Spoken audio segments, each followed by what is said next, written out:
शोभित जी। राधे राधे। महाराज जी सादर प्रणाम।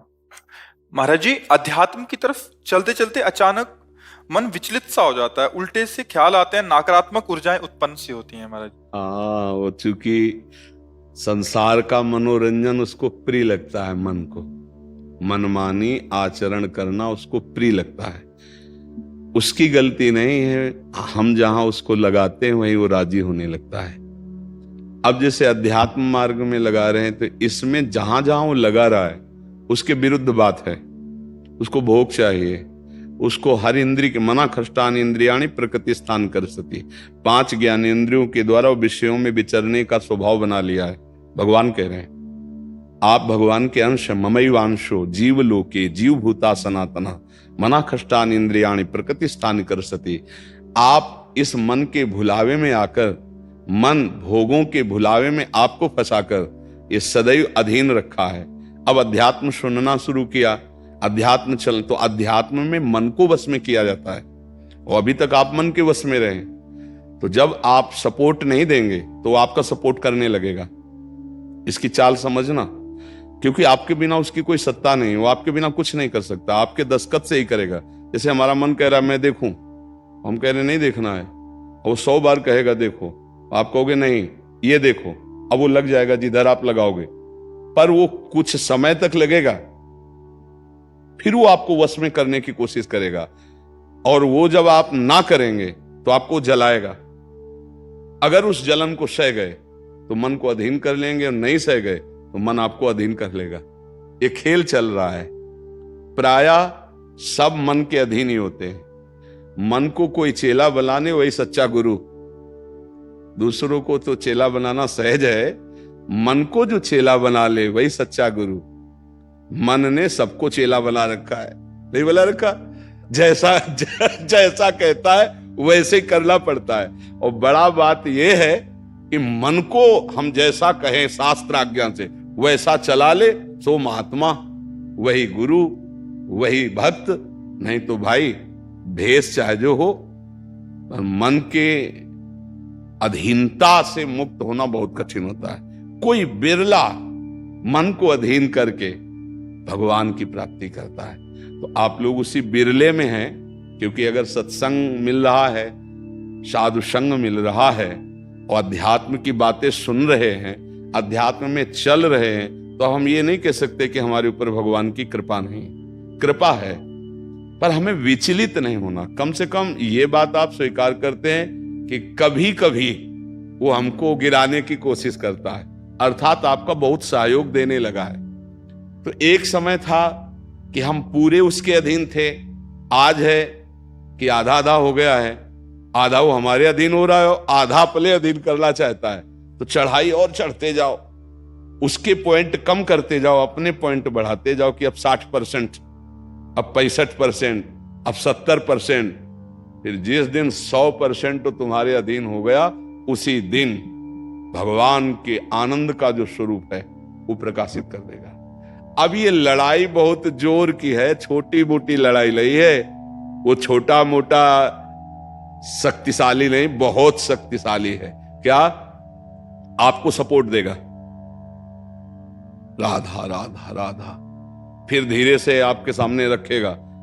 देखो इतने दिन जब करते हुआ कोई सुख तो नहीं मिल रहा, इसको भोगो, अभी आनंद आ जाएगा।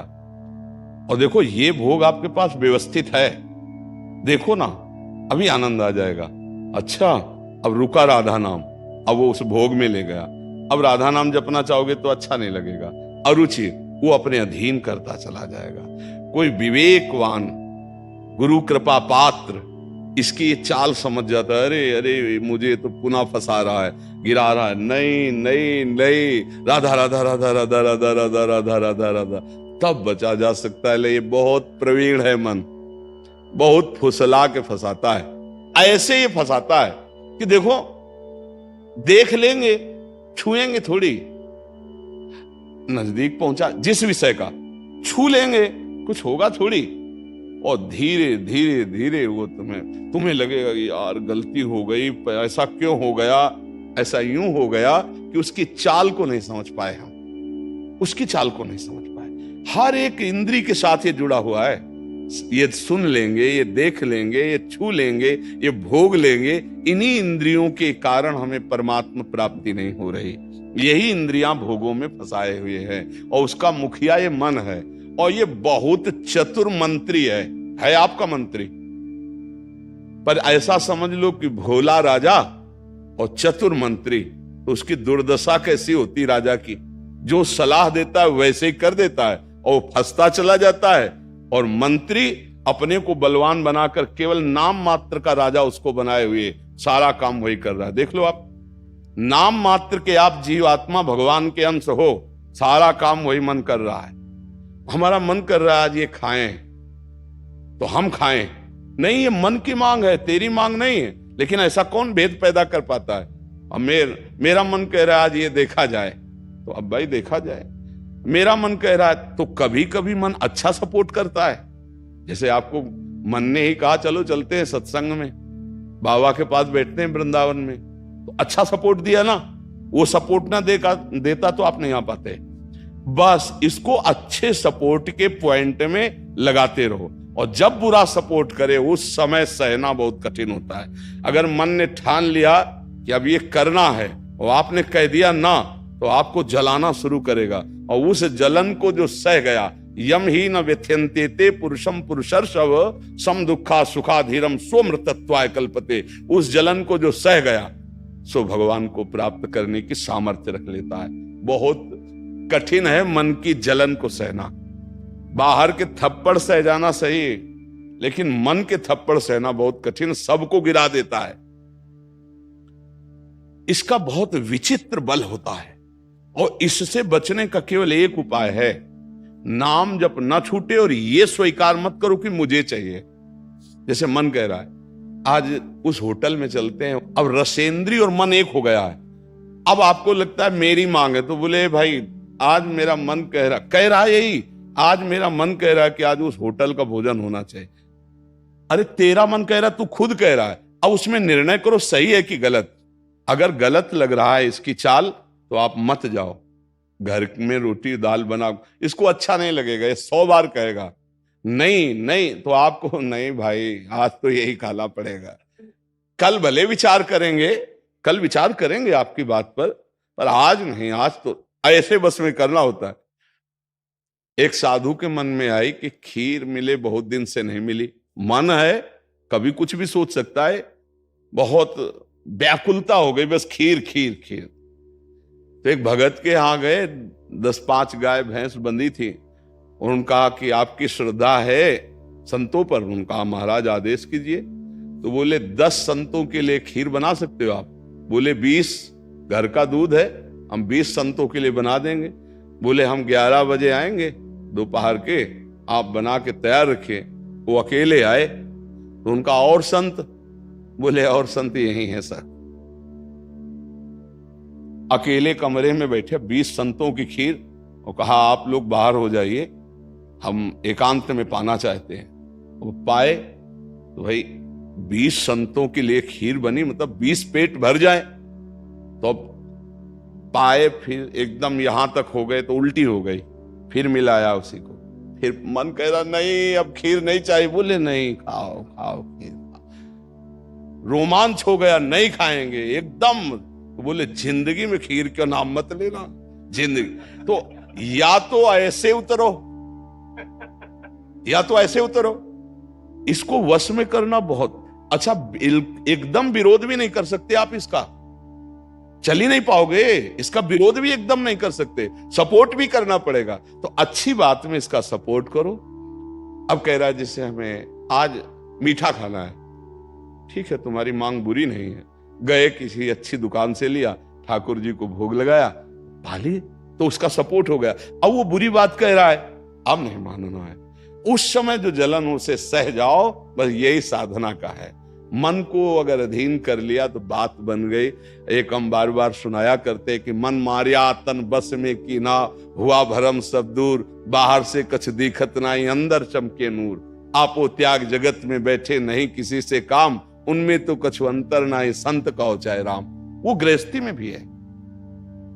आप एक पत्नी व्रत लिए हुए धर्म से आप चलते हैं, दूसरी किसी माता बहन की तरफ गंदी दृष्टि नहीं, धर्म से धन कमाते, परिवार का पोषण करते, नाम जब आप महात्मा है, आप सतमार्ग के पथिक हैं, क्योंकि आप अपने प्रवृत्ति धर्म से चल रहे हैं और एक निवृत्ति में अपने धर्म से चल रहा है, तो वो महात्मा है। ऐसा महात्मा का मतलब केवल वेश से नहीं होता, महात्मा का मतलब उस लक्षण से होता है। अगर आप भागवतिक लक्षण से हैं तो आप भक्त हैं, आप वैष्णव हैं, आप महात्मा हैं। तो मनुष्य जीवन का परम लक्ष्य है मन को अधीन करके परमात्मा प्राप्ति करना।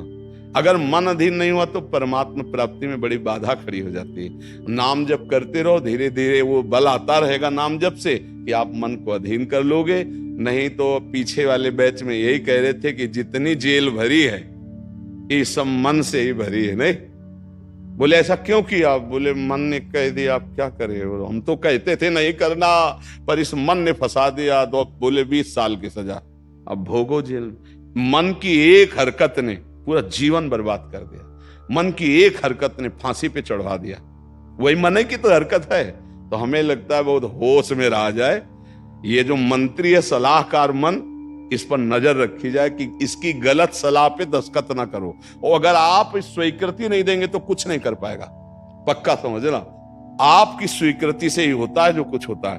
आप जहां कह देते हैं कि चलो अच्छा ठीक है, बस फिर आपकी कोई गम नहीं है, वो आपसे करवा के मालेगा। इतना बलवान मन है, बड़े बड़ों से करवा लेता है।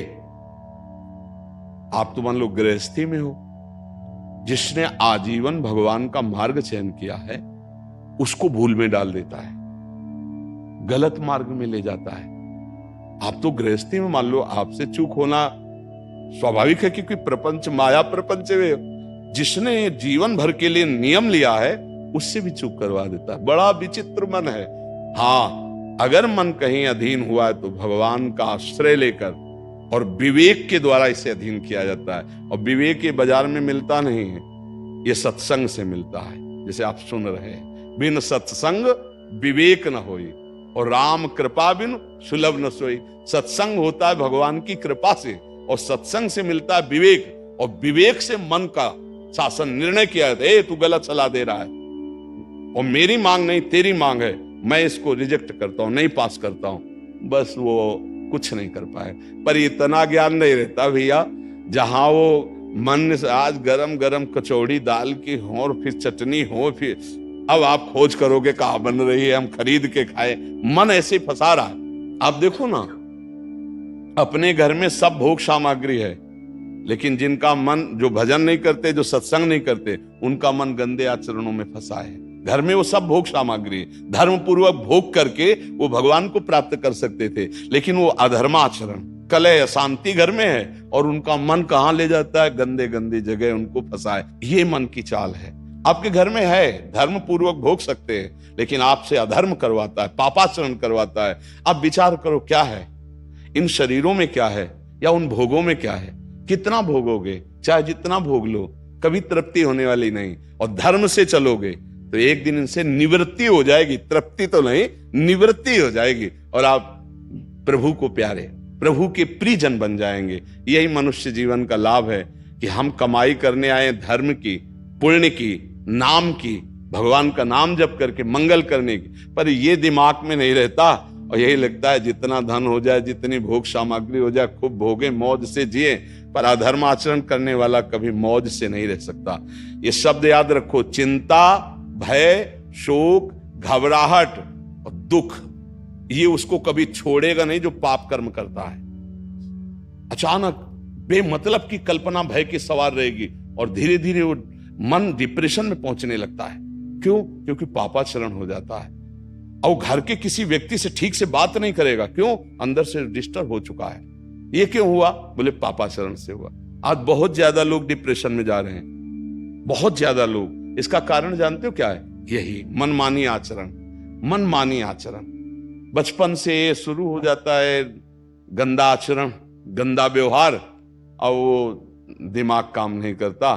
एक प्रियता हमारे अंदर होती है कि कोई हमें प्यार करे, आप समझना। एक हमारे अंदर प्रेम की मांग होती है कि कोई हमें प्यार करे। नौ किशोर अवस्था में, जब यौवन अवस्था का, अगर उस समय हमें गलत संग मिल गया तो विक्षिप्त हो जाता है चित्त। अच्छा, प्यार कोई समझ पावे तो मुश्किल की बात है। प्रेम का निर्वाह तो सिर्फ भगवान करते हैं, या भगवान प्रदत्त ऐसा कोई दे दे जो प्रेम का निर्वाह करे। नहीं, अपने हृदय से जिसको हम प्रेम करते हैं और वो कहीं दूसरी जगह देख रहा है, अब विक्षिप्त हो जाएगा वो व्यक्ति, नहीं हो जाएगा। और ये प्रायः बहुत तायत में हो रहा है। क्यों? क्योंकि पूर्व संस्कार बन गए। अच्छा, जैसे देखना, बॉयफ्रेंड गर्लफ्रेंड, ब्रेकअप, फिर बॉयफ्रेंड, फिर गर्लफ्रेंड। समझ रहे हैं क्या संस्कार पड़ रहा बच्चों के अंदर? अब वो जब वर्ण करेंगे एक पति का, तो उनके अंदर निष्ठा आ पाएगी, वो संयम से चल पाएंगे, वो एक गृहस्थी को संभाल पाएंगे, वो अपने पति या पत्नी पर पूर्ण प्रेम कर पाएंगे? नहीं कर पाएंगे। क्यों? क्योंकि आदत खराब हो चुकी, संस्कार खराब हो चुके। अब ये हमारे समाज में ज्यादा फैल रहा है, नहीं फैल रहा है। अब जहां मन को संयम में लाने की बात आती है, वहां मन को तो हमने पहले ही रद्दी कागज बना दिया, पहले ही हमने उसको गंदा कर दिया। अब कैसे हो सकता है? गृहस्थी बहुत पावन मार्ग है, कोई ऐसा नहीं है। मान लो पवित्र शरीर दोनों के हैं और फिर धर्म से ग्रहण किया गया, तो वो फिर एक अच्छी गृहस्थी बनती है। अब पहले ही, इसलिए भाई बहुत संभालने की जरूरत। आप तो बड़े भाग्यशाली जो अध्यात्म में इस बात को समझ रहे, नहीं तो आज हमारा समाज थोड़ा गलत रास्ते की तरफ जा रहा है, गलत मार्ग है जिसको कोई समझ नहीं रहा। हमारे नवीन नवीन बच्चे, नवीन नवीन बच्चियां, नवीन नवीन भाई इस भूल में फंस गए कि ये सुख है और ये भोगना मतलब जीवन का लाभ है। नहीं नहीं नहीं, इसको धर्म के अंतर्गत रखा गया। देखो, हमारे शास्त्र में 4 पुरुषार्थ रखे गए, धर्म, अर्थ, काम, मोक्ष। काम कहां है? तीसरे नंबर पे है। पहले में क्या है? धर्म, और आखिरी में क्या है? मोक्ष। जो धर्म से चलता है, धन धर्म से कमाता है, धर्म से काम भोग करता है, वो मोक्ष को प्राप्त हो जाता है। आज 2 बातें हट गई, पहली और आखिरी, धर्म और मोक्ष हट गया, अब अर्थ और काम रह गया, नहीं रह गया। बस यही पशुता बढ़ती चली जा रही है। अब ये संतों की बातें कड़वी लगेंगी समाज को, लेकिन भैया बहुत गलत रास्ते में अपने लोग जा रहे हैं। इससे लौटना अभी संभव है, अभी लौटना संभव है। अगर कदम आगे बढ़ते चले गए तो आप लौट नहीं पाएंगे। आप देखो, हमारे नवीन बच्चों में बहुत डिप्रेशन की ये बात आती चली जाए। क्यों? विक्षेप पे विक्षेप पड़ रहा है। अब वो उससे आसक्त है, वो ब्रेकअप हो गया, अब उसका दिमाग पे जो भार पड़ा वो पूरे जीवन की जीवनी शक्ति को नष्ट कर रहा, चाहे बच्चा हो चाहे बच्ची हो। मतलब कई ऐसी समस्याएं प्रकट हो रही हैं जो अपनी बात कह नहीं सकते हैं और अंदर ही अंदर वो अपने को खोखला कर लेते हैं।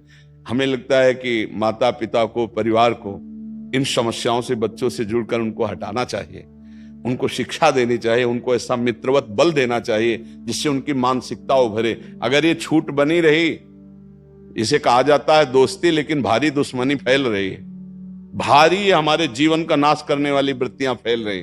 तो इसलिए इससे बचा जाए और नाम जप किया जाए। अगर मन को छूट मिल जाए तो नरक पहुंचाने की पूरी व्यवस्था कर देगा। मन को छूट मिल जाए तो भारी से भारी अपराध करा देगा और जलाता रहेगा। इसलिए मन को छूट ना दी जाए, और मन को छूट ना दी जाए इसके लिए जो चाहिए विवेक, वो सत्संग सुना जाए, और जो बल चाहिए वो नाम जप किया जाए। नाम का बल और सत्संग का विवेक, ये 2 ही बचा सकते। साधन को हरि भजन है, कै सत्संग सहाय। जी।